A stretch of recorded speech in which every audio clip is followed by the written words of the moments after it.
नमस्कार, आप देख रहे हैं हमारा खास कार्यक्रम कोर्ट्स राउंड अप। मैं हूं आपके साथ अक्षय। हमारे इस खास कार्यक्रम में आप जहां देश दुनिया की अदालत की खबरों से होंगे वाकिफ, साथ ही अदालत की हर कार्रवाई से हम आपको कराएंगे रूबरू।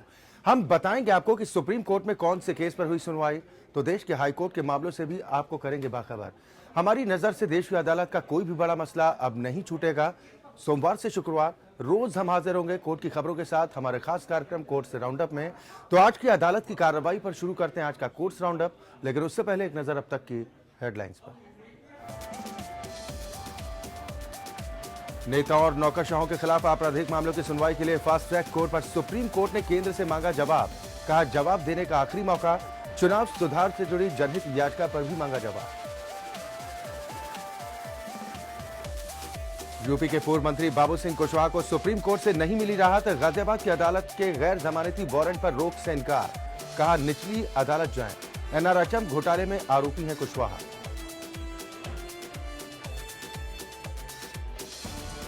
दिल्ली के ताज मानसिंह होटल की नीलामी के एनडीएमसी के फैसले पर सुप्रीम कोर्ट ने इंडियन होटल कंपनी से एक हफ्ते में आपत्तियां मांगी। पिछली सुनवाई में कोर्ट ने एनडीएमसी ने फैसले पर पुनर्विचार के लिए कहा था। अगली सुनवाई अब 22 मार्च को।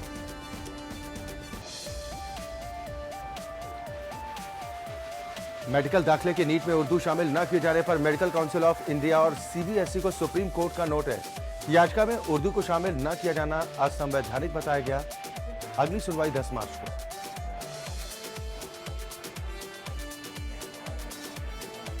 सुप्रीम कोर्ट ने एलएलबी में दाखिले में उम्र सीमा पर सुप्रीम कोर्ट ने लगाया स्टे। कोर्ट ने कहा सभी उम्र के लोग ले सकते हैं दाखिला। बार काउंसिल ऑफ इंडिया ने बढ़ाई थी उम्र सीमा।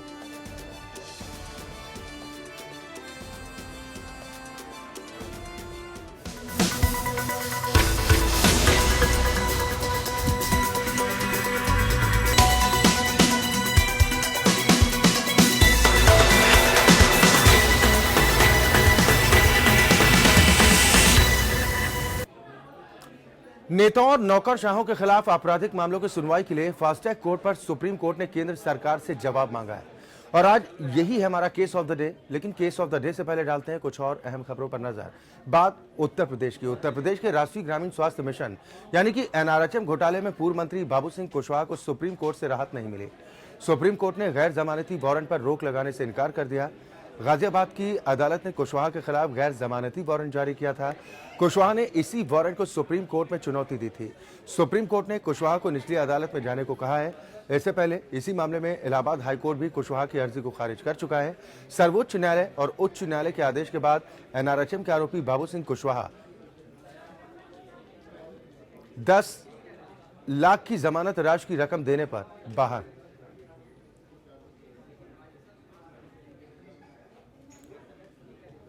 विवेक हमारे संवाददाता है, इस खबर पर ज्यादा जानकारी के साथ जुड़ गए। विवेक, और क्या कुछ अदालत ने इस पूरे मामले को लेकर कहा है? क्योंकि निचली अदालत के जो फैसले थे, इसीलिए सर्वोच्च अदालत ने कहा कि आप निचली अदालत में ही जाएं।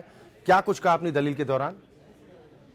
जी मैं आपको बता दूं कि जो एनआरएचएम घोटाले में बाबू सिंह कुशवाहा ने जो अपनी एप्लीकेशन लगाई थी उसमें ये कहा था कि जो सीबीआई कोर्ट ने उनके ऊपर बिना उनका पक्ष सुने ही एनबीडब्ल्यू उनको किया है, एनबीडब्ल्यू नॉन बेलेबल वारंट किया है, उसको क्वेश्चन किया जाए। दूसरी बात ये उनका ये कहना था कि जब भी ऐसा कुछ होगा इस मामले में तो सबसे पहले उनका पक्ष सुनना चाहिए था। उसके पहले उन्होंने एनबीडब्ल्यू वापस कर दिया, इस वजह से इसको क्वेश्चन कर देना चाहिए।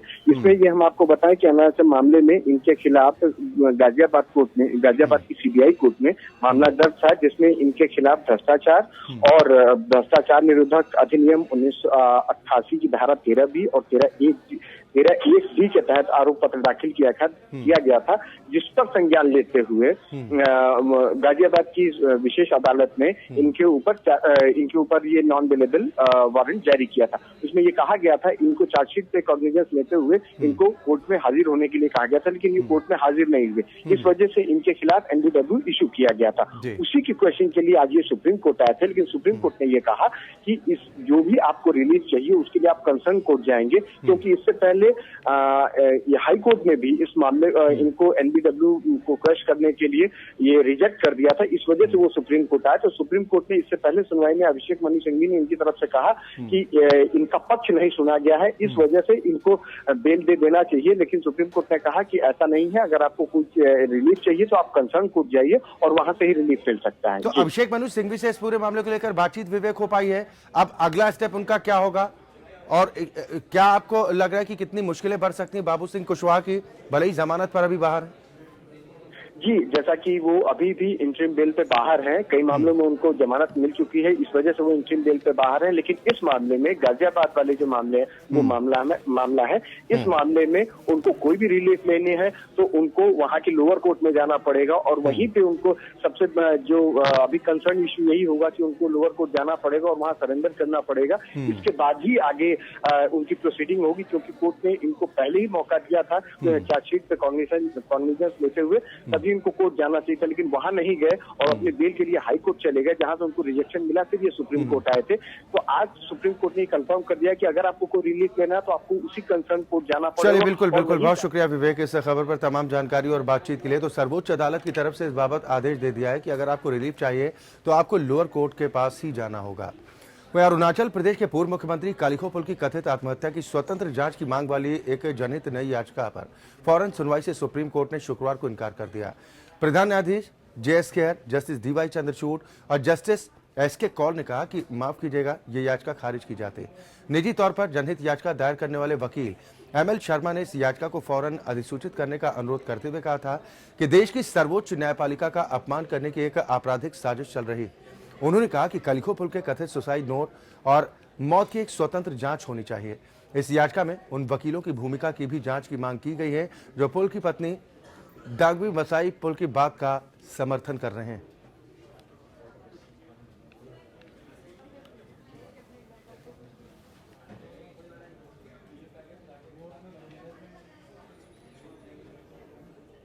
नई दिल्ली के मानसिंह रोड पर स्थित ताज होटल की लीज से जुड़े मामले में नई दिल्ली नगर पालिका परिषद यानी कि एनडीएमसी ने सुप्रीम कोर्ट में कहा कि वो टाटा ग्रुप का लाइसेंस आगे नहीं बढ़ा सकती और होटल की नीलामी करने का फैसला किया है। एनडीएमसी का कहना है कि वो ताज होटल की ई ऑक्शन कराना चाहते हैं। इस पर कोर्ट ने टाटा ग्रुप की इंडियन होटल कंपनी लिमिटेड से कहा है कि अगर उन्हें कोई आपत्ति है तो वो 1 सप्ताह के भीतर में जवाब दाखिल करें। मामले में अगली सुनवाई अब 22 मार्च को होनी है। पिछली सुनवाई में सुप्रीम कोर्ट ने एनडीएमसी को टाटा ग्रुप की लीज न बढ़ाने के फैसले पर पुनर्विचार करने के लिए भी कहा था। कोर्ट ने कहा था कि मामले में एनडीएमसी ने सही कार्रवाई नहीं की और कानूनी अधिकारियों की राय को दबाया गया, जिससे टाटा ग्रुप की लीज बढ़ाने के लिए कहा गया था।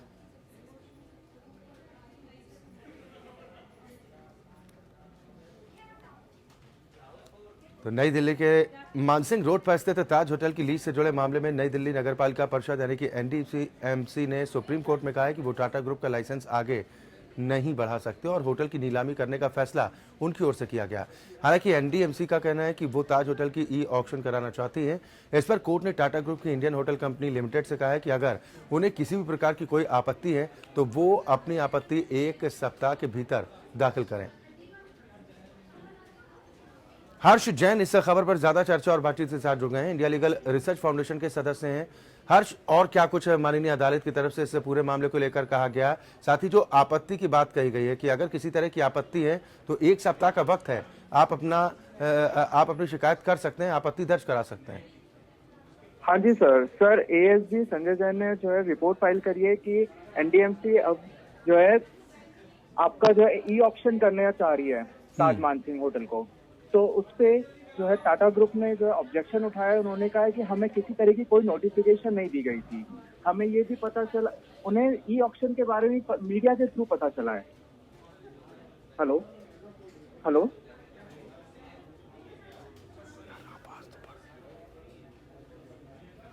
बिल्कुल हर्ष, कोर्ट ने कहा था कि मामले में एनडीएमसी ने सही कार्रवाई नहीं की और कानूनी अधिकारियों की राय को दबाने का प्रयास किया गया, तो इस पर क्या कुछ तर्क दिया गया? उस पे उन्होंने कहा है कि हमें जो है अपना जो है वो रखने के लिए, पक्ष रखने के लिए हमें समय चाहिए। तो कोर्ट ने ताज को 1 हफ्ते का टाइम दिया है, जिसमें उन्होंने कहा है कि आपको किसी भी तरीका जो है आपको रखना है, किसी भी तरह की एप्लीकेशन आपको डालनी है या किसी भी तरीका आपको ऑब्जेक्शन उठाना है, तो उसमें आपको टाइम हम दे रहे हैं। चलिए, बिल्कुल, बहुत शुक्रिया हर्ष इस खबर पर जानकारी के लिए। उपहार अग्निकांड मामले में दोषी गोपाल अंसल को फिलहाल राहत नहीं मिली है। गोपाल अंसल की याचिका पर आज सुप्रीम कोर्ट में सुनवाई नहीं हो पाई और यही वजह कि सरेंडर करने की डेडलाइन भी नहीं बढ़ पाई। गोपाल अंसल की तरफ से सुप्रीम कोर्ट को बताया गया कि आज उनका मामला लिस्ट नहीं हो पाया क्योंकि सुप्रीम कोर्ट की रजिस्ट्री ने उनकी अर्जी पर आपत्ति की है और याचिका रजिस्ट्री में लंबित है। सुप्रीम कोर्ट ने गोपाल अंसल को कहा कि वो रजिस्ट्री ने जो आपत्ति दर्ज की है उस पर अर्जी दाखिल करें। कोर्ट ने कहा कि आपत्ति को लेकर दायर अर्जी पर 6 मार्च को सुनवाई होगी।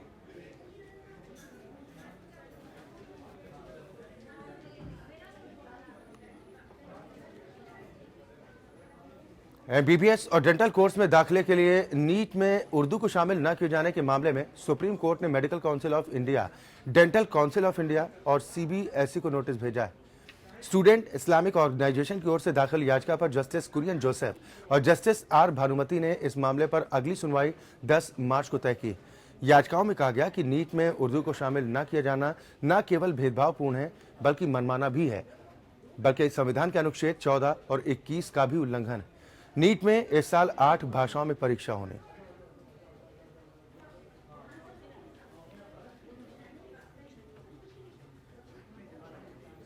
आरएसएस मानहानि मामले में भिवंडी के एक मजिस्ट्रेट कोर्ट में कांग्रेस उपाध्यक्ष राहुल गांधी के खिलाफ सुनवाई 21 अप्रैल तक के लिए टाल दी गई।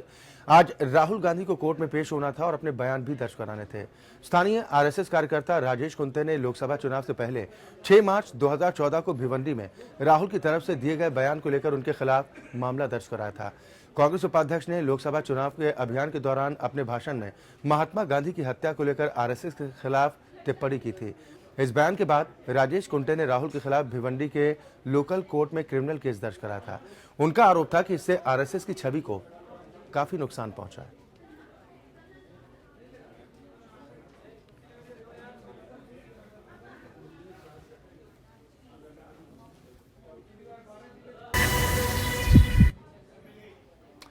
नेताओं और नौकरशाहों के खिलाफ चल रहे आपराधिक मामलों की सुनवाई के लिए फास्ट ट्रैक कोर्ट बनाने और सजा याफ्ता व्यक्ति के आजीवन चुनाव न लड़ने, पार्टी न बनाने देने संबंधी जनहित याचिका की सुनवाई करते हुए सुप्रीम कोर्ट ने केंद्र सरकार से जवाब मांगा है। सुप्रीम कोर्ट के जस्टिस रंजन गोगोई और जस्टिस जवीन सिन्हा की खंडपीठ ने मामले की सुनवाई के बाद केंद्र सरकार और चुनाव आयोग को जवाब देने का आखिरी मौका दिया है। केंद्र सरकार और चुनाव आयोग को 2 दिन के भीतर अपना जवाब सुप्रीम कोर्ट में दाखिल करना होगा। सुप्रीम कोर्ट ने बीजेपी नेता और पेशे से वकील अश्वनी उपाध्याय के चुनाव सुधार से संबंधित जनहित याचिका पर सुनवाई करते हुए यह आदेश दिया है।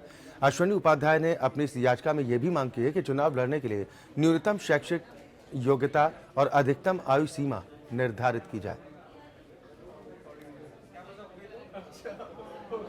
तो नेताओं नौकरशाहों के खिलाफ चल रहे आपराधिक मामलों की सुनवाई के लिए फास्ट ट्रैक कोर्ट बनाने और सजा याफ्ता व्यक्ति के आजीवन चुनाव न लड़ने, पार्टी न बनाने देने से संबंधित जनहित याचिका पर सुनवाई करते हुए सुप्रीम कोर्ट ने अब केंद्र सरकार से जवाब मांगा है।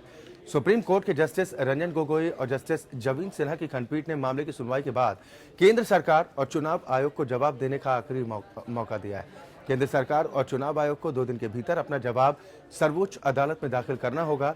सुप्रीम कोर्ट ने बीजेपी नेता और पेशे से अधिवक्ता अश्वनी उपाध्याय की चुनाव सुधार से संबंधित जनहित याचिका पर सुनवाई करते हुए ये आदेश जारी किया है। अश्वनी उपाध्याय ने अपनी इस याचिका में यह भी मांग की है कि चुनाव लड़ने के लिए न्यूनतम शैक्षणिक योग्यता तय की जाए और अधिकतम आयु सीमा भी निर्धारित की जाए। अब 2 दिन के भीतर जवाब देना होगा। न सिर्फ निर्वाचन आयोग को बल्कि केंद्र सरकार को भी अपना जवाब देने को कहा गया है। जवाब देने का ये अंतिम मौका है केंद्र सरकार के पास, चुनाव आयोग के पास। चंदन गोस्वामी हमारे साथ इस खबर पर ज्यादा जानकारी के साथ जुड़ गए हैं। इंडिया लीगल रिसर्च फाउंडेशन के सदस्य हैं। चंदन, और क्या कुछ इस पूरे मामले में सर्वोच्च अदालत की तरफ से कहा गया? 2 दिन की मोहलत तो दी गई कि 2 दिन के भीतर अपना जवाब दाखिल कीजिए और ये अंतिम मौका है। जी, ये मैटर है फास्ट ट्रैक कोर्ट के एस्टैब्लिशमेंट को लेके। ये पीआईएल थी, एक पीआईएल में फास्ट ट्रैक कोर्ट के एस्टैब्लिशमेंट को लेके और एक रिट मैंडेमस का रिट इशू करने की प्रेयर करी गई थी। इस मैंडेमस के रिट में ये प्रेयर करी गई थी कि फास्ट ट्रैक कोर्ट के एस्टैब्लिशमेंट के लिए फंड्स दिए जाए, कुछ बेसिक नेसेसिटीज प्रोवाइड कराया जाए। साथ ही साथ इसमें यह भी प्रेयर किया गया था कि जो मिनिमम क्वालिफिकेशंस है उसको अडेयर किया जाए, उसके बेसिस पे जो शैक्षिक योग्यता के हिसाब से जो आने वाले हमारे लिटिगेटर्स होंगे उनका चयन हो, उनकी नियुक्ति हो। इसी के साथ साथ इसमें इलेक्टोरल रिफॉर्म्स जो भी सजेस्ट किए गए हैं लॉ कमीशन की तरफ से और बाकी जांच एजेंसियों की तरफ से और काफी सारे एजेंसीज की तरफ से और कमीशन की तरफ से जो भी रिपोर्ट सजेस्ट किए गए हैं उनके इम्प्लीमेंटेशन की भी बात इसमें कही गई है। इसमें काफी पहले भी इलेक्शन कमीशन को और सेंट्रल गवर्नमेंट को नोटिस इशू हुआ था, उनको जवाब के लिए बताया गया था कि इनको रिप्लाई इसमें फाइल किया जाए। आज सुप्रीम कोर्ट की तरफ से उनको बोला गया कि इसमें एक्सपीडिएटली जितनी जल्दी हो सके उतनी जल्दी रिस्पांस फाइल किया जाए और ये उनकी आखिरी अपॉर्चुनिटी होगी। बिल्कुल चंदन, जिस तरह से आप बता रहे हैं कि ये आखिरी अपॉर्चुनिटी है केंद्र सरकार के सामने कि इस पर उन्हें जवाब देना होगा, लेकिन जो 2 दिन की मोहलत है, 2 दिन में संभव है कि जवाब दाखिल हो जाएगा केंद्र सरकार की तरफ से भी और चुनाव आयोग की तरफ से भी? जी, इसमें मैं आपको थोड़ा सा करेक्ट करना चाहूंगा, ये 2 दिन नहीं है, ये 2 हफ्ते हैं एक्चुअली जी। 2 हफ्ते के भीतर में ये जवाब मांगा गया है। चलिए, अश्विनी उपाध्याय क्या मौजूद थे आज जब कोर्ट की तरफ से ये जवाब मांगा गया केंद्र सरकार चुनाव आयोग से? जी, वो पेटिशनर थे, वो इसमें मौजूद थे। उन्होंने अपनी तरफ से ये बात रखी है कि काफी टाइम से इसको स्टॉल किया जा रहा है, इनका रिपोर्ट अभी तक नहीं आई, इनकी रिप्लाई अभी तक नहीं आई है। तो इसको इसमें प्रेयर की गई थी उनकी तरफ से कि जल्द से जल्द इसमें सुनवाई हो, जल्द से जल्द इसमें कार्रवाई हो। बिल्कुल, अश्विनी उपाध्याय की तरफ से आप जिस तरह से बता रहे हैं कि ये याचिका दाखिल की गई थी, इसमें क्या क्या और जिक्र किया गया था चंदन? जैसे उम्र सीमा की बात आप कर रहे हैं कि एक उम्र सीमा तय कर दी जानी चाहिए और साथ ही जो सजा याफ्ता है उनके चुनाव लड़ने के अलावा और क्या कुछ जिक्र इस याचिका में था? जी, इलेक्टोरल रिफॉर्म्स थे कुछ, उनको इम्प्लीमेंटेशन के लिए बात करी गई थी और साथ ही साथ जो फास्ट ट्रैक कोर्ट्स हैं उनके एस्टैब्लिशमेंट के लिए प्रॉपर फंडिंग की एक पूरा का पूरा प्रोसीजर बनाया जाए, एक पूरा का पूरा चैनल बनाया जाए जिससे कि उनको प्रॉपर फंड्स मिल सके, जिससे कि फास्ट ट्रैक कोर्ट का जल्दी से जल्दी निर्माण हो सके, ये क्रिमिनल केसेस ट्राई करने। तो इस बात का जिक्र किया गया क्या इस याचिका में अश्विनी उपाध्याय की तरफ से कि उम्र सीमा कितनी होनी चाहिए, शैक्षणिक योग्यता कम से कम कितनी होनी चाहिए, इस तरह का कुछ जिक्र है उसमें? जी नहीं, इसका जिक्र उन्होंने वर्बली तो नहीं किया, लेकिन उनके पिटीशन में वो जो भी बेसिक क्वालिफिकेशन एक पहले से तय सीमा होगी उसी के हिसाब से उन्होंने बोला होगा, कोर्ट से ये प्रार्थना कर रही होगी कि एक मिनिमम क्वालिफिकेशन सेट किया जाए। जी, कितना मुश्किल हो सकता है सरकार के लिए इस पर जवाब देना, क्योंकि आसान नहीं होगा? जी, वो डिपेंड करेगा सरकार के ऊपर कि वो किस तरह से उसका जवाब देना प्रेफर करती है, या उनको 1-2 हफ्ते के भीतर उनको जो जवाब देना हुआ है उसमें उनको ये बताना है कि उन्होंने अभी तक क्या स्टेप्स लिए हैं। उनका बेसिकली एक स्टेटस रिपोर्ट जैसा होगा कि इसमें आपने अभी तक क्या किया है, और अगर आपने फास्ट ट्रैक कोर्ट्स के बारे में किया है तो आपने कोई मीटिंग करी होगी तो मीटिंग के बारे में, और काफी सारी चीजें ऐसी होती है जो एक स्टेटस रिपोर्ट बनके एक रिप्लाई की तरह कोर्ट के सामने फाइल होती है। बिल्कुल, फास्टैग का जिस तरह से जिक्र आपने किया है कि फास्टैग को लेकर पिछले काफी वक्त से भी मांग की जा रही है कि इतने मामले लंबित पड़े हैं, फास्टैग कोर्ट अगर हो जाती हैं तो मामलों का निपटारा भी जल्द हो पाएगा, तो इसको लेकर भी आज कुछ बातें कही गई हैं? जी नहीं, इसको लेकर आज तो कोई बात नहीं करी गई है। इसको लेकर के पहले हियरिंग्स में जरिए ये बोला गया था कि फास्ट ट्रैक कोर्ट्स का जल्दी से जल्दी गठन किया जाए, जल्द से जल्द निर्माण किया जाए, ताकि हमारे देश का जो प्रेजेंट सिचुएशन है उसको देखते हुए फास्ट ट्रैक कोर्ट्स की काफी जरूरत पड़ेगी। चलिए, बिल्कुल, बहुत शुक्रिया चंदन इस खबर पर तमाम चर्चा और बातचीत के लिए। तो इस पूरे मामले को लेकर 2 सप्ताह का वक्त दिया गया है और ये कहा गया है कि 2 सप्ताह के भीतर में अपना जवाब दाखिल करना होगा, न सिर्फ केंद्र सरकार को बल्कि चुनाव आयोग को भी। वहीं मृत लोगों के नाम से हाईकोर्ट और सुप्रीम कोर्ट में याचिका दाखिल कराने के मामले में एक जनहित याचिका पर सुनवाई के दौरान इलाहाबाद हाईकोर्ट ने मामले से जुड़े सभी रिकॉर्ड जांच समिति को सौंपने का आदेश दिया। हाईकोर्ट ने इस बात पर भी नाराजगी जाहिर की कि अभी तक FIR क्यों नहीं दर्ज हुई। याचिका में मामलों की CBI जांच की मांग भी की गई है। मामले की अगली सुनवाई अब 31 मार्च को की जाएगी। ये याचिका लॉयर्स सिविलियन सोसाइटी की ओर से दाखिल की गई।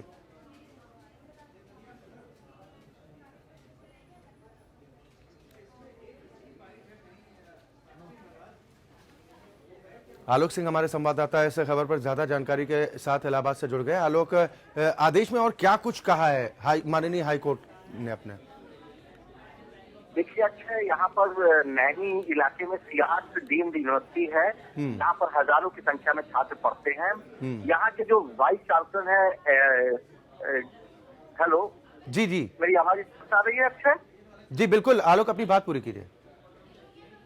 हाँ, यहाँ के जो वाइस चांसलर हैं आरपी लाल, उनके ऊपर बहुत गंभीर आरोप लगाते हुए सिविलियन लॉयर्स सोसाइटी ने याचिका दाखिल की और उसमें ये कहा गया कि जो यहाँ के वाइस चांसलर हैं आरपी लाल, राजेंद्र बी लाल, इनके द्वारा दर्जनों याचिकाएं इलाहाबाद हाईकोर्ट में दाखिल की गई और जो ये याचिकाएं थी वो मृतक लोगों के नाम से थी।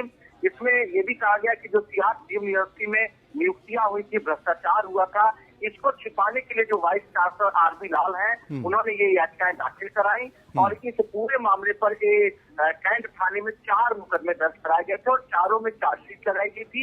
लेकिन आरबी लाल का जो कद है, आरबी लाल का जो दबाव था, उसकी वजह से कैंट थाने की पुलिस ने इस पूरे मामले में फाइनल रिपोर्ट लगा दी। इलाहाबाद हाईकोर्ट इस मामले को बेहद गंभीरता से लेते हुए ये जो जांच कमेटी इसके लिए बनाई गई है, उस पर ये सारी पत्रावली, सारे दस्तावेज और जो भी याचिकाएं दाखिल की गई थी, उन समस्त पत्रावलियों को तलब किया है। अब जो ये जांच कमेटी है इस पूरे मामले की जांच करेगी। साथ ही आपको अक्सर ये भी बताना चाहेंगे कि सुप्रीम कोर्ट में भी दर्जनों मृतक लोग के नाम से याचिकाएं दाखिल कराई गई थी और उसके पीछे भी ये मकसद था कि जो सियाज ड्रीम यूनिवर्सिटी में भ्रष्टाचार और अनियमितता हुई थी उसको छिपाने के लिए ये सब किया गया था। आपको एक महत्वपूर्ण तथ्य ये भी बताना चाहेंगे अक्षय कि सियाज ड्रीम यूनिवर्सिटी अक्सर विवादों में रहती है। बात अगर वहाँ 14 दिसंबर को बाहुबली पूर्व सांसद अतीक अहमद द्वारा मारपीट करने का मामला हो या कुछ साल पहले वहाँ पर एबीवीपी कार्यकर्ताओं की जमकर पिटाई की गई थी, ये भी आरोप वहाँ पर लगते हैं कि वहाँ पर धर्मांतरण कराया जाता है और हिंदुओं को वहाँ पर ईसाई बनाया जाता है। तो इस तरह के तमाम आरोपों के चलते सियाज यूनिवर्सिटी अक्सर विवादों में रहती है और इस बार जो आरोप लगा है याचिका में वो बेहद गंभीर है।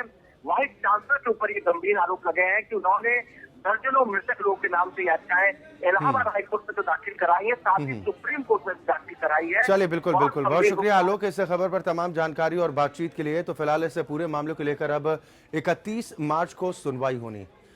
वो एक बैंक की ओर से अपना ऋण वसूली अधिकार दूसरे बैंक को बेचे जाने की सेल डीड पर स्टाम्प शुल्क के भुगतान के मामले की सुनवाई अब इलाहाबाद हाईकोर्ट की पूर्ण पीठ करेगी।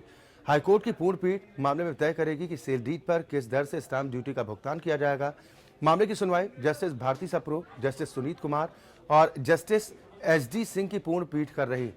इस मामले में कोटक महिंद्रा बैंक ने दूसरे बैंक का ऋण वसूली का अधिकार 100 रुपए के स्टाम्प पेपर पर खरीदा है। स्टाम्प विभाग ने सेल डीड पर स्टाम्प शुल्क के भुगतान की मांग की है। यहाँ पर कानूनी सवाल यह है कि ऋण अधिकार खरीदे जाने के में कितना स्टाम्प शुल्क लगेगा। स्टाम्प शुल्क का निर्धारण न होने पर सीसीआरए ने 1992 के बाद पहली बार रेफरेंस हाईकोर्ट के निर्णय के लिए भेजा है। मामले की सुनवाई के दौरान सरकारी अधिवक्ता ने कहा कि ऋण वसूली के अधिकार के साथ ही बंधक रखी जमीन या फिर संपत्ति की भी बिक्री की गई, लिहाजा ऐसे मामलों में तैयार की गई सेल डीड पर स्टाम्प शुल्क देय होना चाहिए। मामले की अगली सुनवाई अब 31 मार्च को की जाएगी। कोटक महिंद्रा बैंक ने एक दूसरे बैंक से ऋण वसूली अधिकार की खरीदारी की, जो मात्र 100 रुपये स्टैम्प पर खरीदारी की। तो इस पर टैक्स विभाग ने आपत्ति की कि इस पर क्योंकि सेल डीड हुई है, ये एक अधिकार दूसरे बैंक को बेचा गया है, लिहाजा इस पर सेल डीड पे दिए जाने वाला स्टैम्प शुल्क लगना चाहिए। इस मामले को सीसीआरए ने इलाहाबाद हाईकोर्ट को तय करने के लिए संदर्भित किया है। सुप्रीम कोर्ट ने एलएलबी में दाखिले के लिए बार काउंसिल ऑफ इंडिया के उम्र सीमा के नोटिफिकेशन पर अंतरिम रोक लगा दी। कोर्ट ने आदेश दिया है कि सभी उम्र के लोग दाखिला ले सकते हैं। 1 मार्च को बार काउंसिल ऑफ इंडिया ने एलएलबी में दाखिला लेने के लिए अंतरिम राहत देते हुए उम्र सीमा को बढ़ा दिया था। बार काउंसिल ने एलएलबी के 5 साल के कोर्स के लिए अधिकतम आयु सीमा 20 साल से बढ़ाकर 22 साल, जबकि 3 साल की एलएलबी के लिए यह उम्र सीमा 30 साल से बढ़ाकर 45 साल कर दी।